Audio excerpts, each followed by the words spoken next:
Hello friends, welcome to our YouTube channel learn with अनैज। आज का ये वीडियो आप लोगों के लिए काफ़ी शानदार होने वाला है दोस्तों।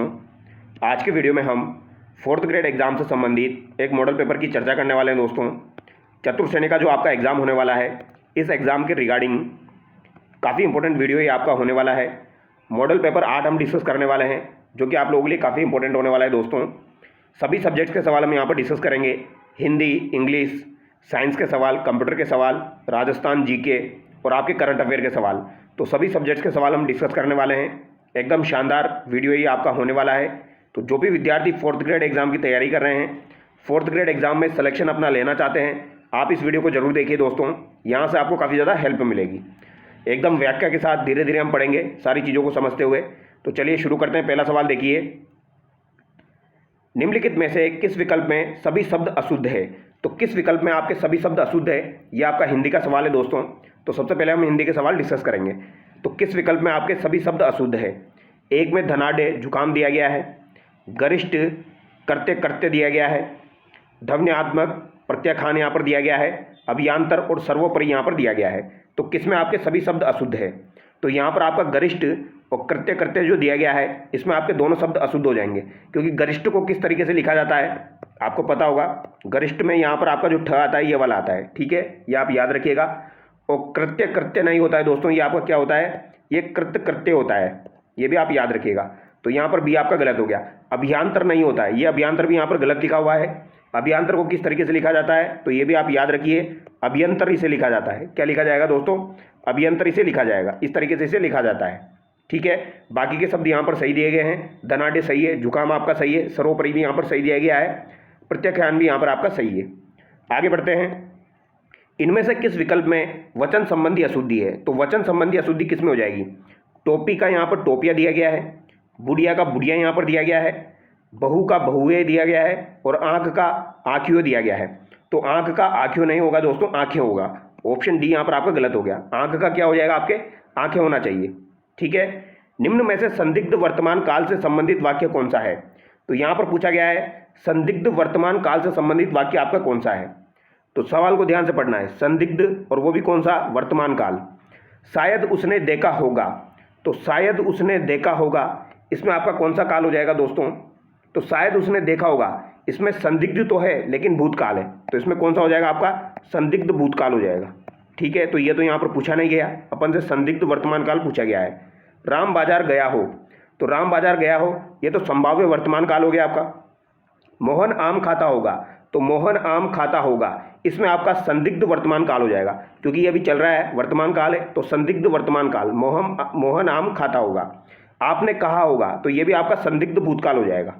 अगला सवाल देखिए, रमेश आम खा रहा है, वाक्य में क्रिया का पक्ष है। तो रमेश आम खा रहा है यानी कार्य भी चल रहा है, रमेश आम खा रहा है, कार्य भी चल रहा है, तो वाक्य में क्रिया का पक्ष क्या हो जाएगा दोस्तों, ठीक है। तो इसमें निरंतरता का बोध हो रहा है दोस्तों, तो जहां पर भी आपका निरंतरता का बोध होता है उसे क्या कहा जाता है, सातत्व पक्ष कहा जाता है। ऑप्शन बी यहां पर आपका सही हो जाएगा। अगला सवाल देखिए, निम्नलिखित में से शुद्ध शब्द बताइए। तो यहां पर शुद्ध शब्द आपको बताना है उज्ज्वलन, उज्ज्वलन और उज्ज्वलन, और इनमें से कोई नहीं। तो उज्ज्वलन यहाँ पर बिल्कुल सही दिया गया है, ऑप्शन ए यहाँ पर आपका सही हो जाएगा, ठीक है। यहाँ पर 2 बार आपका आधा ज आता है, तो उज्ज्वलन ये बिल्कुल सही हो जाएगा। पूजनीय शब्द में कौन सा प्रत्यय है? तो पूजनीय शब्द में आपका कौन सा प्रत्यय हो जाएगा, सिंपल सा सवाल है, तो इसमें आपका अनीय प्रत्यय हो जाएगा। अगला सवाल देखिए, निम्नलिखित में से कौन सा वाक्य आपका शुद्ध है? तो यहाँ पर कौन सा वाक्य आपका शुद्ध हो जाएगा, आपका विशेष कृपा है, तो ये तो गलत हो गया। लोग मजदूरों का शोषण करता है, ये भी आपका गलत हो गया। इस कहानी का शीर्षक बताओ, तो इस कहानी का शीर्षक बताओ, ये बिल्कुल यहाँ पर सही दिया गया है, तो यहाँ पर ऑप्शन सी आपका सही हो जाएगा, ठीक है। अगला सवाल देखिए, निम्नलिखित में से कौन सा शब्द अशुद्ध है? तो यहाँ पर कौन सा शब्द आपका अशुद्ध है, ये आपको बताना है दोस्तों। सूझबूझ, तो सूझबूझ यहाँ पर गलत दिया गया है। सूझबूझ को इस तरीके से नहीं लिखा जाता है, सूझबूझ को यहाँ पर झ आता है दोस्तों आपका, ठीक है। सूझबूझ को इस तरीके से लिखा जाता है, यहाँ पर भी आपका झ आता है, तो यही आपका गलत हो गया, ठीक है। तो ऑप्शन ए यहाँ पर आपका शुद्ध है। साठ गांठ सही है, कसमकस सही है, अंधाधुंध यहाँ पर आपका सही है। अगला सवाल देखिए, निम्नलिखित में से कौन सा शब्द शुद्ध है? तो यहाँ पर कौन सा शब्द आपका शुद्ध है? कारीगर, सच, भिकारी, औषधि। तो औषधि गलत लिखा हुआ है, यहाँ पर भी आपका दोस्तों डबल मात्रा आती है। सच आपका गलत लिखा हुआ है, भिकारी भी गलत लिखा हुआ है, कारीगर यहाँ पर आपका सही है। अगला सवाल देखिए, निम्नलिखित में से कौन सा शब्द अशुद्ध है? तो यहाँ पर कौन सा शब्द आपका अशुद्ध है? बलिष्ठ, अनुपस्थित, अभिशाप या अनुकूल। तो कौन सा शब्द आपका अशुद्ध हो जाएगा ये आपको बताना है। तो अभिशाप जो यहाँ पर लिखा हुआ है दोस्तों ये गलत हो जाएगा, क्योंकि अभिशाप किस तरीके से लिखा जाता है? इस तरीके से लिखा जाता है, यहाँ पर स से सलगम वाला आपका आता है, तो यहाँ पर ऑप्शन सी आपका गलत हो गया। ठीक है, बलिष्ठ सही लिखा है, अनुपस्थित भी सही है, अनुकूल भी सही लिखा हुआ है। अगला सवाल देखिए, जितनी लंबी चादर उतने ही पैर पसारो, वाक्य में प्रयुक्त सर्वनाम का कौन सा भेद है? तो जितनी लंबी चादर हो उतने ही पैर पसारो, तो ये दोनों चीज़ें एक दूसरे से संबंधित है, दोनों चीज़ें जो है वह एक दूसरे से संबंधित है, तो यहाँ पर आपका संबंधवाचक हो जाएगा दोस्तों। निम्नांकित में से असंगत विलोम शब्द कौन सा है? तो असंगत विलोम शब्द आपको बताना है, बताइए दोस्तों। सहयोगी का प्रतियोगी दिया गया है, सही है। समास का व्यास हो जाएगा। सृष्टि का सर्जन नहीं होता है दोस्तों, सृष्टि का सर्जन नहीं होता है। सृष्टि का तो क्या हो जाएगा? प्रलय हो जाएगा, तो सृष्टि का क्या हो जाएगा? प्रलय हो जाएगा। सृष्टि का विलोम प्रलय होगा। सर्जन का विलोम अगर आपसे पूछा जाए तो सर्जन का विलोम जो हो जाएगा वो संहार या आपका विनाश हो जाएगा। या तो संहार बोल लो या फिर इसको विनाश बोल लो, एक ही बात है। ठीक है, स्तुति का आपका निंदा बिल्कुल सही दिया गया है, तो यहाँ पर गलत कौन सा हो गया? आपका ऑप्शन सी गलत हो गया। ठीक है, इसी प्रकार के हिंदी के सवाल आपके एग्जाम में पूछे जाएंगे दोस्तों। अगला सवाल देखिए, वन प्रिय, कलापी, श्यामा ये निम्न में से किसके पर्यायवाची है? तो वन प्रिय, कलापी और श्यामा ये किसके पर्यायवाची आपके हो जाएंगे? तो दोस्तों ये आपके कोयल के पर्यायवाची है, ऑप्शन बी यहाँ पर आपका सही हो जाएगा। ठीक है, ये काफ़ी बार एग्जाम में पूछा जाता है। ठीक है, तो कोयल के पर्यायवाची आपके दोस्तों बसंत दूत भी होता है, पीक जो होता है ये भी आपका कोयल का पर्यायवाची होता है, ये भी याद रखिएगा। श्यामा कोयल का पर्यायवाची होता है। और मोर का पूछा जाए आपसे तो मोर के पर्यायवाची कौन कौन से होते हैं दोस्तों? तो सारंग जो है ये मोर का पर्यायवाची होता है। सारंग के अलावा मयूर हो गया। इसके अलावा सिकी काफ़ी बार एग्जाम में पूछा जाता है, सिकी जो है ये भी आपका मोर का पर्यायवाची होता है। ठीक है, इसके अलावा कलाजी जो है ये भी आपका मोर का पर्यायवाची है। तो सिकी, कलाजी, सारंग ये मोर के पर्यायवाची हो जाएंगे। अगला सवाल देखिए, निम्नलिखित में से कौन सा शब्द यहाँ पर शुद्ध है? तो कौन सा शब्द यहाँ पर शुद्ध दिया गया है? लब्ध, प्रतिष्ठित, प्रकोपित, परिमार्जित या अनुग्रहित। तो कौन सा शब्द यहाँ पर शुद्ध है? तो शुद्ध और अशुद्ध शब्द आपके एग्जाम में भी पूछे जाएंगे दोस्तों। तो शुद्ध शब्द यहाँ पर कौन सा दिया गया है ये आपको बताना है। तो यहाँ पर परिमार्जित जो लिखा हुआ है ये बिल्कुल सही है दोस्तों, परिमार्जित जो लिखा हुआ है ये बिल्कुल सही है। ऑप्शन थर्ड यहाँ पर आपका करेक्ट हो जाएगा। देखो लब्ध प्रतिष्ठित नहीं होता है, लब्ध प्रतिष्ठ होता है ओनली, इत नहीं आएगा यहाँ पर। प्रकोपित जो दिया गया है इसको किस तरीके से लिखा जाएगा दोस्तों? तो इसे लिखा जाएगा प्रकुपित, याद रखना इसको, प्रकुपित लिखा जाएगा, प्रकुपित। और अनुग्रहित जो होता है इसमें जो आपकी ह में जो मात्रा आती है वो इधर की साइड आएगी, यानी बड़ी की मात्रा आ जाएगी आपकी, तो इसे अनुग्रहित इस तरीके से लिखा जाएगा। ठीक है, अगला सवाल देखिए, निम्न में से किस शब्द में नि उपसर्ग का प्रयोग नहीं हुआ है? तो नि उपसर्ग का प्रयोग किस में नहीं हुआ है?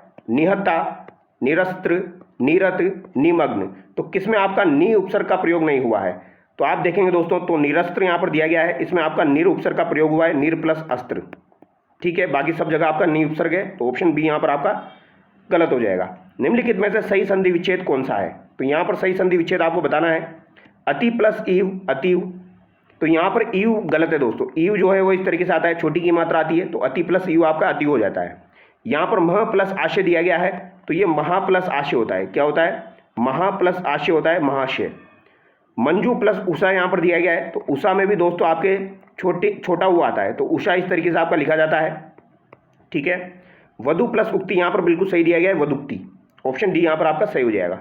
निम्नांकित में से गलत संधि विच्छेद किस विकल्प में है? तो गलत संधि विच्छेद आपका किस विकल्प में है ये आपको बताना है। हिम प्लस आद्री, हिमाद्री। सहस्त्र प्लस अब्धि, सहस्त्राब्धि। पुर प्लस अवशेष, पुरावशेष। ब्रह्मा प्लस अंड, ब्रह्मांड। तो यहाँ पर गलत क्या दिया गया है दोस्तों? तो यहाँ पर पुर की जगह आपके क्या होना चाहिए? पूरा होना चाहिए, पूरा प्लस अवशेष, पुरावशेष। ठीक है, तो ये आप याद रखिएगा, ऑप्शन थर्ड यहाँ पर आपका गलत हो गया। बाकी सभी में आपकी दीर्घ संधि है। अगला सवाल देखिए, जो सब कुछ जानता हो इसका एक शब्द क्या होगा? तो जो सब कुछ जानता है उसका एक शब्द आपका सर्वज्ञ हो जाएगा। क्या हो जाएगा? सर्वज्ञ। हिंदी के गोपनीय शब्द के लिए अंग्रेजी का समानार्थी शब्द प्रयोग होगा। तो गोपनीय शब्द के लिए काफ़ी बार एग्जाम में पूछा जाता है ये सवाल आपका। गोपनीय शब्द के लिए आप याद रखिएगा, कॉन्फिडेंशियल जो है दोस्तों ये आपका गोपनीय शब्द के लिए प्रयोग में लिया जाता है। ठीक है, इंपॉर्टेंट है।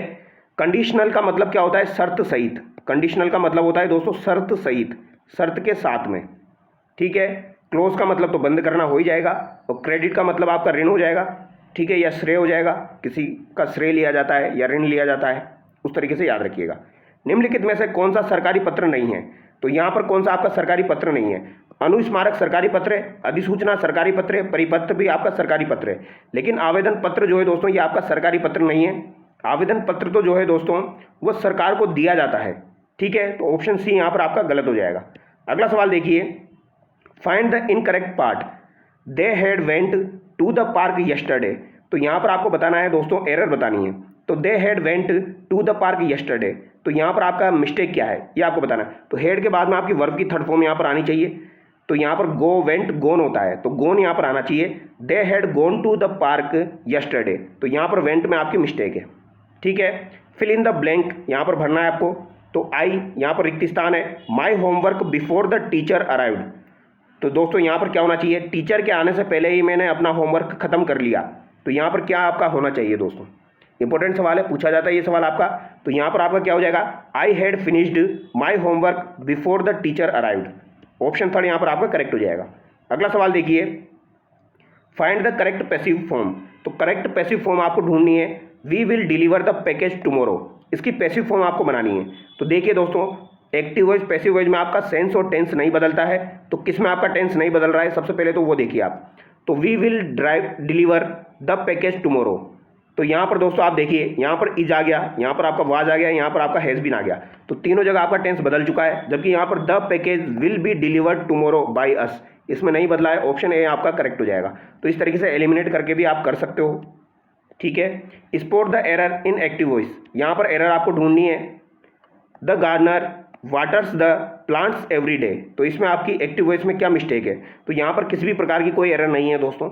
ऑप्शन डी यहाँ पर आपका सही हो जाएगा। चूज द करेक्ट ऑप्शन, यहाँ पर करेक्ट ऑप्शन आपको चूज करना है। यह आपका डायरेक्ट इनडायरेक्ट का सवाल है।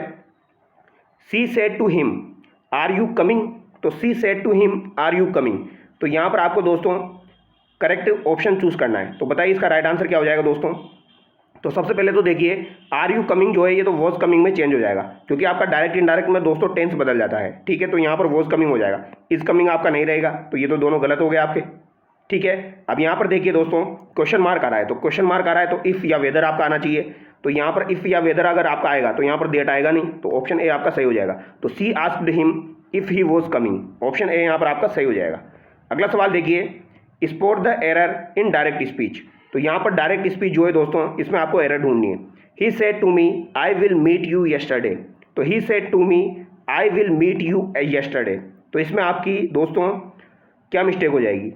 He said to me I will meet you yesterday, तो आप देखिए सेंटेंस में मिस्टेक है, I will meet you yesterday. अगर यहाँ पर विल आ रहा है तो यहाँ पर टुमारो आपका आना चाहिए, तो येस्टरडे में आपकी मिस्टेक है। ऑप्शन डी यहाँ पर आपका करेक्ट हो जाएगा। अगला सवाल देखिए, change to exclamatory sentence the view is stunning, तो द व्यू इज स्टनिंग को किस तरीके से आप बदलोगे दोस्तों, what a stunning view it is, option A यहाँ पर आपका सही हो जाएगा।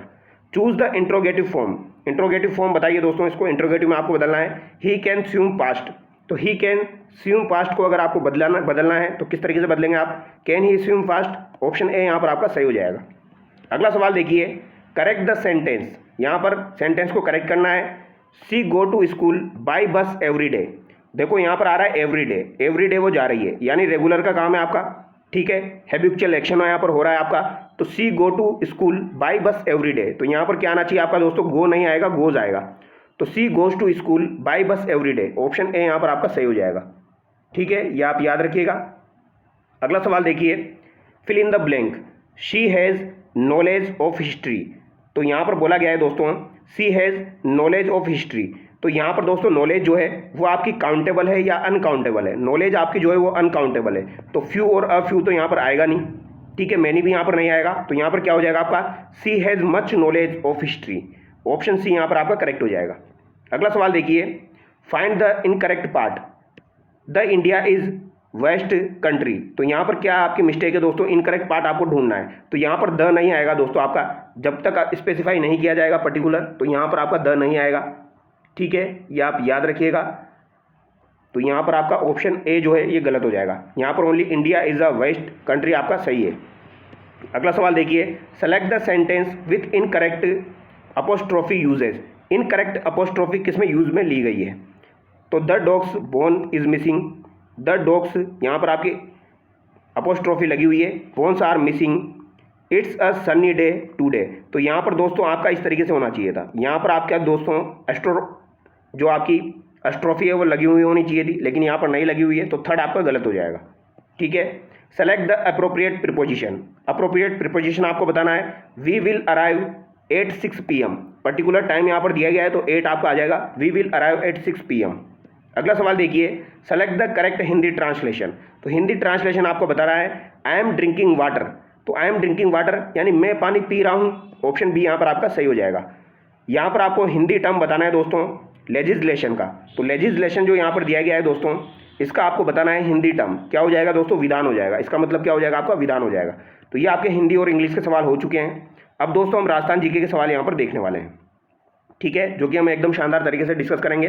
तो देखिए आप क्वेश्चन नंबर 36, निम्नलिखित कथनों में से सत्य कथन की आपको पहचान करनी है। राजस्थान का उत्तर पश्चिमी मरुस्थल प्रदेश एवं पूर्वी मैदानी प्रदेश 33 सागर का अवशेष है। तो कभी भी अगर आपसे पूछा जाए उत्तर पश्चिमी यानी मरुस्थल प्रदेश और आपका पूर्वी मैदान, देखो इस तरीके से याद रखना आप, एक तो आपका ये पश्चिमी वाला हिस्सा और एक आपका ये पूर्व वाला हिस्सा, ये दोनों आपके 33 सागर के अवशेष है। तो ये बात बिल्कुल सही है आपकी, ठीक है। जबकि ये अरावली वाला हिस्सा जो है, अरावली वाला हिस्सा जो है आपका, और ये दक्षिणी पूर्वी पठारी प्रदेश जो है, ये आपका किसका हिस्सा हो जाएगा दोस्तों, ये गोंडवाना लैंड का हिस्सा हो जाएगा। जबकि यहाँ पर आपका अंगारा लैंड दिया गया है, यानी कि अरावली पर्वतमाला और दक्षिणी पूर्वी पठारी भाग अंगारा लैंड का अंग है। तो ये बात आपकी गलत हो जाएगी, ये किसका अंग है, आपके गोंडवाना लैंड का अंग है, ठीक है। यानी कि यहाँ पर ए आपका सही है, बी गलत है। अगला सवाल देखिए, हमादा है, तो हमादा क्या हो जाएगा दोस्तों, तो राजस्थान में स्थित जो चट्टानी मरुस्थल होता है उसे हमादा कहा जाता है, ऑप्शन बी आपका सही हो जाएगा। और कभी भी अगर आपसे पूछा जाए राजस्थान में स्थित जो रेतीला मरुस्थल है उसे क्या कहा जाता है दोस्तों, ये भी आपसे पूछा जा सकता है। तो राजस्थान का जो रेतीला मरुस्थल होता है उसे दोस्तों इर्ग कहा जाता है, ये आप याद रखिएगा, इंपॉर्टेंट सवाल है, ये आपसे बन सकता है, पूछा जा सकता है, ठीक है। तो क्वेश्चन नंबर 37 में अगर आपसे पूछा जाए राजस्थान में स्थित रेतीला मरुस्थल किसे कहा जाएगा, तो ये आपका क्या हो जाएगा दोस्तों, इर्ग हो जाएगा। और हमादा क्या हो जाएगा, चट्टानी मरुस्थल हो जाएगा। भोराट का पठार स्थित है, तो भोराट का पठार आपको पता होगा गोगुंदा से कुंभलगढ़ के मध्य में विस्तृत है दोस्तों, ठीक है। इसकी ऊंचाई आपकी 1225 मीटर हो जाएगी। अगला सवाल देखिए, राजस्थान राज्य जैव विविधता बोर्ड की स्थापना कब की गई। तो राजस्थान राज्य जैव विविधता बोर्ड की स्थापना आपकी कब की गई, तो दोस्तों जैव विविधता बोर्ड की स्थापना आपकी 2010 में की गई थी, लेकिन यह अधिनियम आपका कब का हो जाएगा, अधिनियम आपका 2002 का हो जाएगा। तो याद रखिएगा, अगर आपसे पूछा जाए जैव विविधता अधिनियम कब का है, तो 2002 का है। और जैव विविधता बोर्ड की स्थापना आपकी कब हुई, तो ये आपकी 2010 में हुई थी। 2010 में भी कब हुई थी, तो 14 सितंबर 2010 को ये स्थापना हुई थी। अगला सवाल देखिए, यहाँ पर आपको मिलान करना है, सिंपल सा सवाल है। वन की आशा किसे कहा जाता है दोस्तों, तो वर्णाशा, तो ये बनास नदी को कहा जाता है, ठीक है। चमनवती कामधेनु चंबल नदी को कहा जाता है। बांगड़ की गंगा, वागड़ की गंगा किसे कहा जाता है, माही नदी को कहा जाता है। अर्जुन की गंगा बाणगंगा को कहा जाता है। तो यहाँ पर सेकंड फर्स्ट फोर्थ थर्ड आपका हो जाएगा। तो सेकंड फर्स्ट फोर्थ थर्ड किस में दिया गया है, ये आपका ऑप्शन डी में दिया गया है, ऑप्शन डी यहाँ पर आपका सही हो जाएगा। अगला सवाल देखिए, यहाँ पर भी आपको सुमेलित करना है। चंबल नदी का उद्गम आपका जानापाव की पहाड़ियों से होता है। बनास नदी का उद्गम कहाँ से होता है, खमनोर की पहाड़ियों से होता है। बाणगंगा नदी का उद्गम आपका बेराट की पहाड़ियों से होता है। और लूनी नदी का उद्गम नाग पहाड़ से होता है। तो यहाँ पर आपका फर्स्ट फोर हो जाएगा। तो फर्स्ट फोर किस में दिया गया है, ऑप्शन थर्ड में दिया गया है। चंबल की सहायक नदी कौन सी नहीं है, तो बताइए दोस्तों चंबल की सहायक नदी आपकी कौन सी नहीं है, सिंपल सा सवाल है। तो पार्वती, परवन और आपकी गंभीरी ये चंबल की सहायक नदियां हैं, जबकि लीलड़ी जो है ये आपकी लूनी नदी की सहायक नदी है, ठीक है। मावट वर्षा जिनसे होती है वो है, तो मावट वर्षा किनसे होती है दोस्तों, तो पश्चिमी विक्षोभ जो है इनसे आपकी मावट की वर्षा होती है। राजस्थान सरकार द्वारा पहली वन नीति का अनुमोदन कब किया गया था, तो राजस्थान सरकार के द्वारा पहली वन नीति जो आपकी बनाई गई थी वो आपकी कब बनाई गई थी दोस्तों, तो ये फरवरी आपकी 2010 में बनाई गई थी। महत्वपूर्ण सवाल है, काफ़ी बार ये एग्जाम में पूछा जाता है। राष्ट्रीय बीजीय मसाला अनुसंधान केंद्र कहाँ पर स्थित है, तो बीजीय मसाला अनुसंधान केंद्र आपका तबीजी अजमेर में स्थित है, ऑप्शन बी यहाँ पर आपका करेक्ट हो जाएगा। और सेवर भरतपुर वाला भी आप ध्यान रखना दोस्तों, केंद्रीय सरसों अनुसंधान केंद्र आपका कहाँ पर हो जाएगा, तो केंद्रीय सरसों अनुसंधान केंद्र आपका सेवर भरतपुर में हो जाएगा, ठीक है। और बीजीय मसाला अनुसंधान केंद्र आपका तबीजी अजमेर में है। अब अगला सवाल देखिए, क्वेश्चन नंबर 46, रघुनाथगढ़ पर्वत शिखर की ऊंचाई कितनी है, तो रघुनाथगढ़ पर्वत शिखर जो है इसकी ऊंचाई आपकी 1055 मीटर हो जाएगी। और ये आपकी उत्तरी अरावली की सर्वोच्च चोटी है। और उत्तरी अरावली की दूसरी सर्वोच्च चोटी आपसे पूछी जाए तो वो खो आपकी हो जाएगी। छप्पन का मैदान राजस्थान में कहाँ है, तो छप्पन का मैदान राजस्थान में कहाँ हो जाएगा, महत्वपूर्ण सवाल है। तो छप्पन का मैदान जो है दोस्तों ये आपका प्रतापगढ़ और बांसवाड़ा के मध्य का भूभाग हो जाएगा। इधर के 56 गांव जो है दोस्तों उनके समूह को छप्पन का मैदान कहा जाता है, ऑप्शन डी यहाँ पर आपका सही हो जाएगा। तो प्रतापगढ़ और बांसवाड़ा के मध्य का जो क्षेत्र है वो आपका छप्पन का मैदान हो जाएगा। लेकिन अगर आपसे पूछा जाए उदयपुर के आसपास का जो भूभाग है इसे क्या कहा जाता है, तो इसे क्या कहा जाएगा दोस्तों, तो इसे गिरवा के नाम से जाना जाता है। ये आप याद रखिएगा दोस्तों, इसे किस नाम से जाना जाता है, इसे गिरवा के नाम से जाना जाता है। और प्रतापगढ़ के आसपास का जो भूभाग है इसे कांठल के नाम से जाना जाता है। और माही नदी का जो किनारा है उसे भी कांठल कहा जाता है। और डूंगरपुर, पूर्वी सिरोही और बांसवाड़ा का जो भाग है इसे भोमट के नाम से जाना जाता है। भोमट क्षेत्र कहा जाता है आपके पूर्वी सिरोही को, डूंगरपुर को और बांसवाड़ा के भूभाग को। आगे बढ़ते हैं। राजस्थान के कौन से भौतिक प्रदेश को दक्कन का लावा पठार भी कहा जाता है? तो दक्कन का लावा का पठार किसे कहा जाता है दोस्तों? महत्वपूर्ण सवाल है। तो दक्षिणी पूर्वी पठारी भाग जो है दोस्तों, इसका उद्गम जो है ये दक्कन का लावा पठार से हुआ है। तो यहाँ पर ऑप्शन डी आपका सही हो जाएगा। विंध्यन क्रम की जो चट्टानें हैं, इसके अलावा दक्षिणी पूर्वी पठारी भाग है, ये दोनों आपके दक्कन का लावा पठार में आ जाएंगे। अगला सवाल देखिए, राजस्थान में कर्क रेखा की कुल लंबाई कितनी है? तो कर्क रेखा की कुल लंबाई 26 किलोमीटर राजस्थान में हो जाएगी, जो कि आपके 2 जिलों से होकर गुजरती है, डूंगरपुर और बांसवाड़ा। अगला सवाल देखिए, चाकण बांध राज्य के कौन से जिले में अवस्थित है? तो चाकण बांध राज्य के कौन से जिले में अवस्थित है? बूंदी जिले में अवस्थित है। राजस्थान बायोमास नीति कब बनाई गई थी? तो राजस्थान की बायोमास नीति आपकी कब बनाई गई थी? महत्वपूर्ण सवाल है। तो ये भी आपकी 2010 में बनाई गई थी। काफ़ी बार ये सवाल एग्जाम में पूछा जा चुका है, PYQ में आया हुआ सवाल है। अगला सवाल देखिए, राजस्थान के किस जिले में सूर्य की किरणों का तिरछापन सर्वाधिक होता है? तो तिरछापन सर्वाधिक कहाँ पर होता है दोस्तों? तो तिरछापन की बात की जाए तो श्रीगंगानगर में होता है। और सीधापन कहाँ पर होता है? तो ये आपका बांसवाड़ा में होता है, क्योंकि बांस कैसा होता है? सीधा होता है। इस तरीके से याद रखिएगा। अगला सवाल देखिए, सबला लोहारिया खनन क्षेत्र डूंगरपुर में किस खनिज के भंडार है? तो सबला लोहारिया खनन क्षेत्र जो डूंगरपुर वाला है, इसमें आपके किस खनिज के भंडार है? महत्वपूर्ण सवाल है। यहाँ पर लाइम स्टोन के भंडार आपको पाएंगे, लाइम स्टोन के भंडार यहाँ पर आपको पाए जाएंगे। ठीक है, ऑप्शन ए यहाँ पर आपका सही हो जाएगा दोस्तों। लाइम स्टोन यानी कि चूना पत्थर के भंडार आपको यहाँ पर मिलेंगे। अगला सवाल देखिए, जनगणना वर्ष 2011 के अनुसार न्यूनतम शिशु लिंगानुपात वाला जिला कौन सा है? तो न्यूनतम शिशु लिंगानुपात वाला जिला अगर आपसे पूछा जाए तो ये झुंझुनू आपका हो जाएगा। और अधिकतम शिशु लिंगानुपात वाला जिला कौन सा हो जाएगा? बांसवाड़ा आपका हो जाएगा। राजस्थान का शिशु लिंगानुपात 888 है दोस्तों। ठीक है, और बांसवाड़ा का शिशु लिंगानुपात अगर आपसे पूछ लिया जाए तो ये कितना है आपका? 934 है। बांसवाड़ा का शिशु लिंगानुपात 934 है आपका। ठीक है, ये 3 लिखा हुआ है यहाँ पर, 934। और अगर आपसे झुंझुनू का शिशु लिंगानुपात पूछा जाए जिसका सबसे कम है तो इसका 837 है। तो ये भी पूछा जा सकता है। अगला सवाल देखिए, क्वेश्चन नंबर देखिए आप 55। नवलखा झील जो मीठे पानी की प्रमुख झील है, राज्य के कौन से जिले में अवस्थित है? तो नवलखा झील आपकी कहाँ पर हो जाएगी? बूंदी में हो जाएगी। ढूंढाड़ राज्य में कछुआ वंश की स्थापना किसने की थी? तो ढूंढाड़ राज्य में कछुआ वंश की स्थापना किसके द्वारा की गई थी? तो दोस्तों ये बात हो जाएगी आपकी 1137 ईस्वी की। 1137 ईस्वी में दोस्तों ढूंढाड़ राज्य में कछुआ वंश की स्थापना किसके द्वारा की गई थी? दुल्लर के द्वारा की गई थी। ऑप्शन बी यहाँ पर आपका सही हो जाएगा। ठीक है, और जो आपका दुलराई है, इसका जो नाम है इसे तेजकरण के नाम से भी जाना जाता है। तो दुलराई को तेजकरण के नाम से भी जाना जाता है, ये भी याद रखिएगा। दुलराई ने सबसे पहले राजधानी किसको बनाया था? तो दुलराई के द्वारा सबसे पहले राजधानी दौसा को बनाया गया था। स्वतंत्रता से पूर्व एरिनपुरा छावनी स्थित थी। तो स्वतंत्रता से पूर्व आपकी जो एरिनपुरा छावनी है ये कहाँ पर स्थित थी दोस्तों? तो एरिनपुरा जो छावनी है ये आपकी स्वतंत्रता से पहले सिरोही में स्थित थी। अगस्त 1857 में यहाँ पर क्रांति हुई थी, वो भी आप याद रखिएगा। अगस्त 1857 में यहाँ पर क्रांति हुई थी एरिनपुरा में, और स्वतंत्रता से पूर्व ये सिरोही में स्थित थी। अगला सवाल देखिए, निम्नांकित में से कौन सा युग्म यहाँ पर असुमेलित है? जोधपुरा लूणी, बालाथल सभ्यता आपकी बेड़च, रंगमहल सभ्यता सरस्वती, नगरी सभ्यता बेड़च।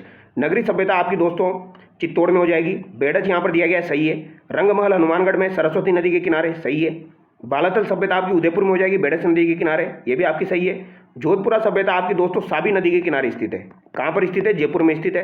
तो जोधपुरा सभ्यता आपकी जयपुर की हो जाएगी और साबी नदी के किनारे हैं, तो ये यहाँ पर गलत दिया गया है। अगला सवाल देखिए, प्राचीन काल में कौन सा क्षेत्र मेदपाट कहलाता था? तो मेदपाट किसे कहा जाता है? मेवाड़ क्षेत्र को कहा जाता है दोस्तों, जिसकी राजधानी क्या हो जाएगी आपकी? नगरी हो जाएगी, ये आप याद रखिएगा। अगला सवाल देखिए, मारवाड़ के राठौड़ राजवंश के संस्थापक कौन थे? तो मारवाड़ के राठौड़ राजवंश के संस्थापक कौन हो जाएंगे दोस्तों? तो ये आपके राव सिया हो जाएंगे। ठीक है, ऑप्शन बी यहाँ पर आपका करेक्ट हो जाएगा। और यहाँ पर एक और बात आप ध्यान रखिएगा दोस्तों, पूछी जा सकती है। मोनोद नैन्सी की ख्यात के अनुसार राठौड़ राजवंश की जो स्थापना है वो राव सिया के द्वारा की गई थी, और इनको जयचंद गढ़वाल का पुत्र बताया गया है। और 1237 में दोस्तों इन्होंने ये स्थापना कहाँ पर की थी? पाली के बिट्ठू गांव में की थी। तो ये बिट्ठू गांव आप ध्यान रखना, पालू का बिट्ठू गांव, पाली का जो आ जाएगा आपका बिट्ठू गांव हो जाएगा, ये आप याद रखना। ठीक है, महाराणा प्रताप के हाथी का नाम क्या था? तो महाराणा प्रताप के हाथी का नाम राम प्रसाद हो जाएगा दोस्तों। और अगर आपसे पूछा जाए मानसिंह का जो हाथी था उसका नाम क्या हो जाएगा? तो मानसिंह के हाथी का नाम मर्दाना हो जाएगा। हवाई किसका हाथी था? तो हवाई अकबर का हाथी था। और दोस्तों महाराणा प्रताप के घोड़े का नाम आपका चेतक हो जाएगा। निम्नलिखित में से किस क्रांतिकारी महिला का संबंध जोधपुर प्रजामंडल से था? तो जोधपुर प्रजामंडल से किसका संबंध हो जाएगा? तो सावित्री देवी भाटी का संबंध आपका जोधपुर प्रजामंडल से हो जाएगा। खेतूबाई जो है दोस्तों, इनका संबंध भी आप याद रखना, पूछा जा सकता है, इंपॉर्टेंट है, बीकानेर से इनका संबंध है। राम दुलारी शर्मा का संबंध किससे हो जाएगा दोस्तों? ये भी आपके महत्वपूर्ण है। तो राम दुलारी शर्मा का संबंध आपका कोटा से हो जाएगा, इनका संबंध आपका कोटा से है। और श्रीमती सत्यभामा का संबंध आपका दोस्तों बूंदी प्रजामंडल से हो जाएगा। तो याद रखना दोस्तों, सत्यभामा का संबंध जो है ये तो आपका दोस्तों किससे हो जाएगा? बूंदी प्रजामंडल से हो जाएगा। और राम दुलारी शर्मा का संबंध कोटा से आपका हो जाएगा। सावित्री देवी भाटी जोधपुर से संबंधित है। खेतूबाई आपकी बीकानेर से संबंधित है। अगला सवाल देखिए, क्वेश्चन नंबर 63, राजस्थान इतिहास का एकमात्र अर्धशाखा किस रियासत में संपन्न हुआ था? तो अर्धशाखा आपका जैसलमेर रियासत में संपन्न हुआ था। ये बात हो जाएगी आपकी दोस्तों 1550 के आसपास की, ठीक है, याद रखिएगा। ये घटना आपकी हुई थी दोस्तों। यहाँ पर क्या हुआ था? केसरिया तो हो गया था, लेकिन जौहर यहाँ पर नहीं हुआ था, इसलिए इसे अर्धशाखा बोला जाता है। और यहाँ पर युद्ध किस किस के मध्य हुआ था? तो आपके जैसलमेर के शासक थे लूणकरण, और आपके दोस्तों किसके मध्य हुआ था? अमीर अली के मध्य हुआ था।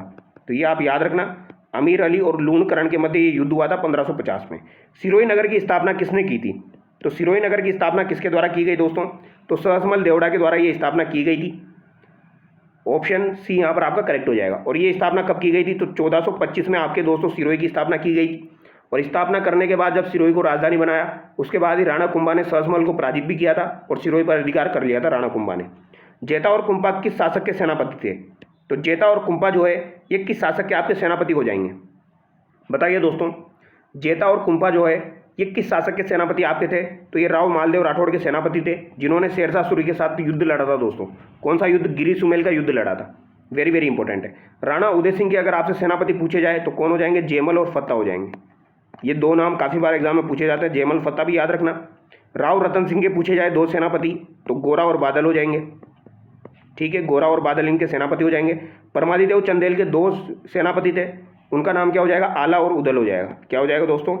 आला और उदल जो थे दोस्तों ये आपके परमादिदेव के सेनापति थे। तो ये चार जो सेनापति है ये काफ़ी बार पूछे जाते हैं, जेता कुंभा, जयमल फत्ता, गोरा बादल और आला उदल।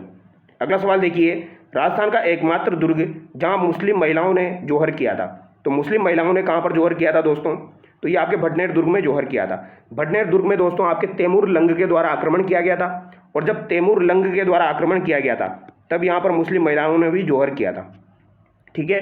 तैमूर लंग ने भटनेर दुर्ग को हिंदुस्तान का सबसे मजबूत दुर्ग बताया है। तो भटनेर दुर्ग जो है वह हिंदुस्तान का सबसे मजबूत दुर्ग किसने बताया है दोस्तों?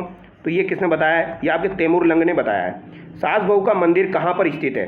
तो सास बहू का मंदिर अगर आपसे पूछा जाए तो ये उदयपुर में स्थित है। आदिवासियों का कुंभ कहलाने वाला मेला कौन सा हो जाएगा? तो माघ पूर्णिमा को लगता है दोस्तों आपका बेणेश्वर धाम का मेला, ठीक है, सोम माही जाखम के संगम पर। तो ये आपका आदिवासियों का कुंभ हो जाएगा। मीनाकारी की सबसे बड़ी मंडी कहाँ पर स्थित है?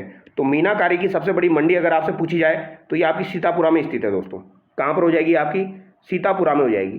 तो क्वेश्चन नंबर 69 का राइट आंसर आपका क्या हो जाएगा? ऑप्शन बी हो जाएगा, ठीक है। इसे किस नाम से जाना जाता है? जेम्स एंड ज्वेलरी पार्क के नाम से जाना जाता है। तो जेम्स एंड ज्वेलरी पार्क के नाम से इसे जाना जाता है। निम्नलिखित कथनों पर विचार कीजिए। पंछेड़ा गीत जो है दोस्तों ये माणिक्यलाल वर्मा द्वारा लिखा गया गीत है, बिल्कुल सही बात है। धमाल जो है ये आपका दोस्तों होली के अवसर पर गाया जाने वाला गीत है। तो धमाल कब करते हैं? होली के अवसर पर ही करते हैं, इस तरीके से ध्यान रखना। अरेठा भीलों में प्रचलित प्रेमी प्रेमिका का युगल गीत है। तो ये बात भी सही है, भीलों में प्रचलित प्रेमी और प्रेमिका का युगल गीत है आपका अरेठा। लावणी एक धार्मिक नृत्य है, ये बात गलत हो जाएगी। लावणी जो है दोस्तों ये भी आपका एक प्रकार का श्रृंगारिक और भक्ति संबंधी गीत है, ठीक है। तो ये यहाँ पर आपका गलत हो जाएगा, ए बी सी यहाँ पर आपका सही है। अगला सवाल देखिए, निम्नलिखित में से कौन सा युग्म यहाँ पर आपका सुमेलित नहीं है? तो कौन सा युग्म सुमेलित नहीं है? राव जयसिंह संत बिट्टू सूजा दिया गया है, बिल्कुल सही है। देव नारायण रो भात महेंद्र भानावत दिया गया है, ये भी आपका सही हो जाएगा। गिल गिचरिया ये आपका कन्हैयालाल सेठिया दिया गया है, ये भी आपका सही हो जाएगा। राम रंजाट जो है एलपी टेसीतोरी दिया गया है, ये गलत हो जाएगी। राम रंजाट आपकी सूर्यमल मिश्रण के द्वारा लिखी गई है और सूर्यमल मिश्रण जो था ये बूंदी के राम सिंह द्वितीय के दरबार में था, ये आप याद रखिएगा। ऑप्शन डी यहाँ पर आपका गलत हो जाएगा।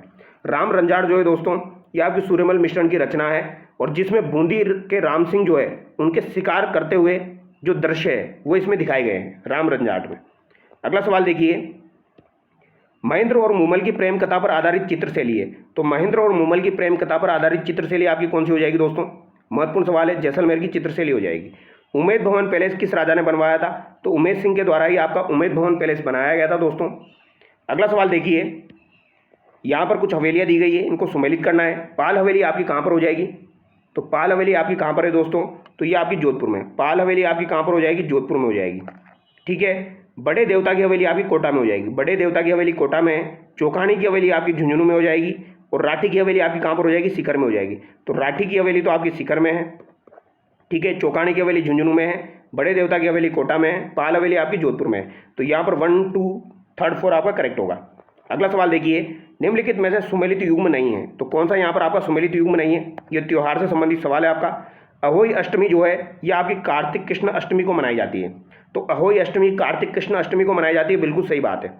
तुलसी एकादशी आपकी कार्तिक शुक्ल एकादशी को मनाई जाती है। तो ये बात भी आपकी सही हो जाएगी दोस्तों।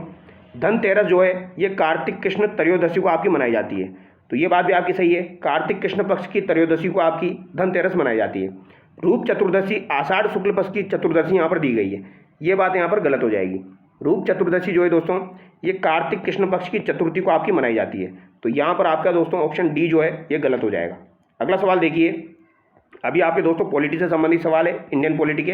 तो चलिए देखते हैं, निम्नलिखित में से सामाजिक आर्थिक और राजनीतिक न्याय का उल्लेख संविधान के किन उपबंधों में हुआ है? तो आपको पता होगा सामाजिक न्याय, आर्थिक न्याय और राजनीतिक न्याय, इनका उल्लेख प्रस्तावना में आपको देखने को मिल जाएगा। इसके अलावा अनुच्छेद 38 में भी इनका उल्लेख दिया गया है, यानी कि आपके नीति निर्देशक तत्व में भी इनका उल्लेख आपको देखने को मिलेगा। तो बी और डी यहाँ पर आपको बिल्कुल करेक्ट हो जाएगा। अगला सवाल देखिए, लोक लेखा समिति के संदर्भ में कौन से कथन यहाँ पर आपके सही है? तो लोक लेखा समिति वेरी वेरी इंपॉर्टेंट है। ठीक है। इस समिति में कितने सदस्य होते हैं? तो 22 सदस्य होते हैं। वेरी वेरी इंपॉर्टेंट है, बिल्कुल सही बात है। ठीक है। 15 सदस्य राज्यसभा से और 7 सदस्य लोकसभा से होते हैं। तो ये बात गलत है। 15 सदस्य आपके लोकसभा से होते हैं जबकि 7 सदस्य आपके राज्यसभा से होते हैं। तो ये बात आपकी गलत हो जाएगी, उल्टा लिख दिया। ठीक है। 15 लोकसभा से हो जाएंगे, 7 आपके राज्यसभा से हो जाएंगे। इस समिति का अध्यक्ष विपक्षी दल का नेता होता है। तो ये बात भी आपकी सही है। ए और सी यहाँ पर आपका सही है। ऑप्शन 3 करेक्ट हो जाएगा। केसी वेणुगोपाल जो है वो अभी यहाँ पर लोक लेखा समिति के अध्यक्ष है, ये भी आप याद रखिएगा। ठीक है। अगला सवाल देखिए, राष्ट्रीय आपातकाल के संदर्भ में निम्नलिखित कथनों पर विचार कीजिए। राष्ट्रीय आपातकाल के दौरान लोकसभा के कार्यकाल को एक बार में 1 वर्ष के लिए बढ़ाया जा सकता है। तो ये बात बिल्कुल सही है। एक बार संसद द्वारा मंजूरी मिलने के बाद राष्ट्रीय आपातकाल 6 माह तक जारी रहता है। तो संसद की जब मंजूरी मिलती है तो 6 माह तक जारी रहता है, ये बात भी आपकी सही है। तो दोनों बातें सही हो जाएगी। अगला सवाल देखिए, निम्नलिखित में से कौन सा कथन यहाँ पर आपका सत्य है? विधान परिषद का सभापति विधान परिषद का सदस्य नहीं होता है। तो ये बात तो गलत है दोस्तों, यहाँ पर सत्य पूछा है, क्योंकि विधान परिषद का सभापति तो विधान परिषद का सदस्य रहेगा। विधानसभा अध्यक्ष और उपाध्यक्ष का पद रिक्त होने पर राज्यपाल द्वारा नामित व्यक्ति सदन की अध्यक्षता करता है। तो ये बात आपकी सही हो जाएगी। विधानसभा अध्यक्ष और उपाध्यक्ष का पद रिक्त हो गया तो राज्यपाल द्वारा नामित व्यक्ति जो है वो सदन की अध्यक्षता करता है। विधानसभा का विघटन होने पर विधानसभा अध्यक्ष अपना पद तत्काल प्रभाव से रिक्त कर देता है। तो ये बात भी गलत है, तत्काल प्रभाव से रिक्त नहीं करता है। विधानसभा अध्यक्ष को लोकसभा अध्यक्ष की भांति निर्णायक मत देने का अधिकार नहीं है। तो भैया विधानसभा के अध्यक्ष को भी निर्णायक मत देने का अधिकार है। तो ये बात भी आपकी गलत हो जाएगी। अगला सवाल देखिए, निम्नलिखित में से किसने जिलाधीश को संस्थागत करिश्मा की संज्ञा दी है? तो संस्थागत करिश्मा किसके द्वारा कहा गया है? रजनी कोठारी के द्वारा कहा गया है। जी.वी.के. राव समिति का गठन कब किया गया था? तो जी.वी.के. राव समिति का गठन दोस्तों 1985 में किया गया था और इसने 4 स्तरीय आपकी पंचायती राज व्यवस्था लागू करने की सिफारिश की थी। ठीक है, ये भी आप याद रखिएगा। 4 स्तरीय पंचायती राज व्यवस्था लागू करने की सिफारिश आप किसने की थी? जिसमें राज्य परिषद, जिला परिषद, मंडल और ग्राम पंचायत, ये 4 चीज़ों की इसने बात की थी। राज्य, जिला, मंडल, ग्राम। अगला सवाल देखिए, राजस्थान राज्य मानवाधिकार आयोग का गठन कब किया गया? तो मानवाधिकार आयोग का गठन आपका 18 जनवरी 1999 को किया गया था। ठीक है, धारा 21 के तहत। अगला सवाल देखिए, राज्यपाल के संदर्भ में निम्नलिखित कथनों पर विचार कीजिए। राज्यपाल मंत्री परिषद की सलाह के अनुसार कार्य करता है। तो ये बात तो बिल्कुल सही है। राज्य की कार्यपालिका शक्ति राज्यपाल में निहित होती है। तो ये बात भी बिल्कुल सही है आपकी। ये किस में दिया गया है दोस्तों? आपका 154 में दिया गया है और ये बात किस में दी गई है? 163 में आपकी दी गई है। राज्यपाल केवल मुख्यमंत्री की सलाह के अनुसार कार्य करता है। तो ये बात गलत है, वो मंत्री परिषद की सलाह के अनुसार कार्य करेगा। तो ए और बी यहाँ पर आपका सही है। ऑप्शन 3 यहाँ पर आपका करेक्ट हो जाएगा। अगला सवाल देखिए दोस्तों, राज्य मानवाधिकार आयोग के अध्यक्ष व सदस्यों की नियुक्ति हेतु परामर्शदात्री समिति में शामिल नहीं है। तो भैया मानवाधिकार आयोग का कभी भी आपसे पूछा जाए तो इसमें आपका दोस्तों कभी भी आपसे पूछा जाए, अगर आपसे लोकायुक्त के बारे में पूछा जाए, लोकायुक्त जो होता है दोस्तों, लोकायुक्त की जो समिति होती है उसमें आपका उच्च न्यायालय का न्यायाधीश शामिल होता है, हाई कोर्ट का न्यायाधीश यहाँ पर शामिल होता है। बाकी में आपके शामिल नहीं होता है हाई कोर्ट का न्यायाधीश, यानी राज्य मानवाधिकार आयोग में आपका हाई कोर्ट का न्यायाधीश शामिल नहीं होगा। तो ऑप्शन 3 यहाँ पर आपका शामिल नहीं है। मुख्यमंत्री होता है, गृह मंत्री होता है, विधानसभा का अध्यक्ष होता है। ठीक है, अगला सवाल देखिए, राजस्थान के संदर्भ में पंचायत समिति के अध्यक्ष का चुनाव होता है। तो पंचायत समिति का जो अध्यक्ष होता है इसका चुनाव किस तरीके से होता है? प्रत्यक्ष रूप से, अप्रत्यक्ष रूप से, एकल संक्रमणीय द्वारा या उपयुक्त में से कोई नहीं। तो भैया राजस्थान के संदर्भ में जब पंचायत समिति का अध्यक्ष बनाना हो तो जो सदस्य चुने गए हैं उन वही सदस्य डिसाइड करते हैं कि इसका अध्यक्ष कौन बनेगा, यानी कि यहाँ पर उपयुक्त में से कोई नहीं आपका सही होगा। मनुष्य में लोह को इकट्ठा करने का मुख्य अंग है। तो मनुष्य के अंदर अगर आपको लोहा इकट्ठा करना है तो इसका मुख्य अंग आपका कौन सा है दोस्तों? तो ये आपका लीवर हो जाएगा, यकृत हो जाएगा। सामान्यतः वयस्कों में रक्त का निर्माण होता है। तो वयस्क जो होते हैं उनमें रक्त का निर्माण आपका अस्थि मज्जा में होता है, ऑप्शन थर्ड करेक्ट हो जाएगा। जबकि आपके जो दोस्तों बच्चे होते हैं यानी भ्रूण जो होता है या बच्चे जो होते हैं उनका निर्माण जो होता है ये रक्त का, वो आपका किस में होता है? वो आपका दोस्तों प्लीहा में होता है, वो आप याद रखिएगा, ठीक है। भ्रूणावस्था में या नवजात शिशुओं में रक्त का निर्माण जो होता है वो यकृत या प्लीहा में होता है और वयस्कों में अस्थि मज्जा में होता है। मानव के शरीर की सबसे लंबी कोशिका कौन सी होती है? तो सबसे लंबी कोशिका आपकी तंत्रिका कोशिका होती है जिसे न्यूरॉन कहा जाता है। न्यूरॉन क्या होता है दोस्तों? तो न्यूरॉन आपकी दोस्तों क्या होती है? तंत्रिका तंत्र की आधारभूत इकाई होती है, ऑप्शन डी यहाँ पर आपका सही हो जाएगा। तो तंत्रिका तंत्र की आधारभूत इकाई आपकी न्यूरॉन हो जाएगी। निम्न में से कौन सा मानव शरीर में न्यूरॉन का हिस्सा नहीं है? तो न्यूरॉन का हिस्सा नहीं है तो सेल बॉडी, डेंड्राइट और एक्सोन, ये तीनों जो है ये आपके न्यूरॉन के हिस्से हैं दोस्तों। डेंड्राइट, एक्सोन और सेल बॉडी। बोमन कैप्सूल जो है ये आपका दोस्तों न्यूरॉन का हिस्सा नहीं है, ऑप्शन डी यहाँ पर आपका गलत हो गया। तो ये आप याद रखिएगा, डेंड्राइट, एक्सोन और सेल बॉडी। जयपुर में कुपोषित बच्चों की स्थिति को सुधारने के लिए कौन सा अभियान चलाया जाएगा? तो दोस्तों कौन सा अभियान चलाया गया है? तो ये लाडेसर अभियान आपका चलाया गया था दोस्तों, वेरी वेरी इंपॉर्टेंट है। ये आपका कब चलाया गया? तो 14 जनवरी 2025 को चलाया गया था, ठीक है, जयपुर में लाडेसर अभियान। अगला सवाल देखिए, राजस्थान के किस जिले में आदर्श वेद विद्यालय बनाया जाएगा? तो आदर्श वेद विद्यालय कहाँ पर बनाया जाएगा? तो ये कोटा में बनाया जाएगा, याद रखिएगा, आदर्श वेद विद्यालय कोटा में बनाया जाएगा। राज्य में साइबर अपराधों की रोकथाम के लिए कौन सा अभियान चलाया जा रहा है? तो साइबर अपराधों की अगर आपको रोकथाम करनी है तो इसके लिए कौन सा अभियान चलाया जा रहा है? तो साइबर शील्ड अभियान यहाँ पर चलाया जा रहा है। राज्य सरकार द्वारा किस जिले में शिल्पग्राम बनाया जाएगा? तो शिल्पग्राम आपका किस जिले में बनाया जा रहा है दोस्तों राज्य सरकार के द्वारा? तो ये आपका डूंगरपुर जिले में बनाया जा रहा है, ऑप्शन बी यहाँ पर आपका सही हो जाएगा। अगला सवाल देखिए, इस वर्ष 10 से 12 जनवरी तक अंतर्राष्ट्रीय ऊँट महोत्सव कहाँ आयोजित होने जा रहा है? तो 10 से 12 जनवरी को दोस्तों अंतर्राष्ट्रीय ऊँट महोत्सव आपका आयोजित हो चुका है बीकानेर में। हाल ही में सीआरपीएफ के महानिदेशक के रूप में किसे नियुक्त किया गया है? तो ये आपके विपुल कुमार को नियुक्त किया गया है। किसे नियुक्त किया गया है? विपुल कुमार को सीआरपीएफ के महानिदेशक के रूप में नियुक्त किया गया है। इंपॉर्टेंट सवाल है आपका, क्वेश्चन नंबर 97। समुद्र के ऊपर बना देश का पहला ग्लास ब्रिज किस राज्य में बनाया गया है? तो ये आपका दोस्तों तमिलनाडु में बनाया गया है। हाल ही में किस क्रिकेटर ने अपनी ऑटोबायोग्राफी स्टम्प्ड लॉन्च की है? तो स्टम्प्ड जो बायोग्राफी है, ऑटोबायोग्राफी, ये किसके द्वारा लॉन्च की गई है? तो ये सैयद किरमानी के द्वारा लॉन्च की गई है। 1983 का जो आपका वर्ल्ड कप हुआ था दोस्तों, उसमें जो आपकी दोस्तों कीपिंग की थी वो किसके द्वारा की गई थी? सैयद किरमानी के द्वारा की गई थी, ठीक है। तो ये यहाँ पर आपको ध्यान रखना है, इनके द्वारा इनकी ऑटोबायोग्राफी स्टम्प्ड लॉन्च की गई है। केंद्र सरकार ने प्रधानमंत्री फसल बीमा योजना को किस वर्ष तक जारी रखने की मंजूरी दी है?